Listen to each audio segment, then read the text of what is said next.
تبور يا عالم ما في الصدور أخرجنا يا الله من الظلمات إلى النور.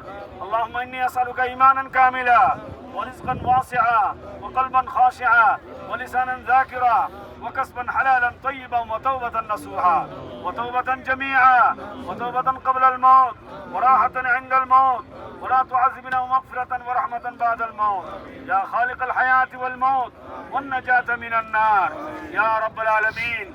ربنا آتنا في الدنيا حسنة وفي الآخرة حسنة وقنا عذاب النار وأدخلنا الجنة مع الأبرار برحمتك يا عزيز يا غفار يا رب العالمين. আল্লাহ পাক এই উহুদ পাহাড়ে তোমার নবীজিকে মহব্বত করেছে আল্লাহ, সেই কারণে আল্লাহ পাক এই উহুদ পাহাড় বেহেশতে যাবে। তোমার নবীজির নূরানি জবানের কওল আল্লাহ আমাদেরকে এই নূরানি পাহাড়ের উসিলায়, এই বেহেশতি পাহাড়ের উসিলায় আল্লাহ আমাদেরকে বেহেশতি মানুষ হিসেবে কবুল করে নাও। তোমার নবীজির ইশকার প্রেম ভালোবাসা মহব্বত আমাদের কলবে পয়দা করে দাও। আল্লাহুম্মা সাহিলি ইয়া ইলাহি আলাইনা কুল্লা সাবিন বিহুরমতি সাইয়্যিদিল আবরার সাল্লাল্লাহু তাআলা আলা নবিয়িল আমিন ওয়া আলা আলিহি ওয়া আসহাবিল কারীম ওয়ারহামনা মাহুম বিহাক্কি লা ইলাহা ইল্লাল্লাহ।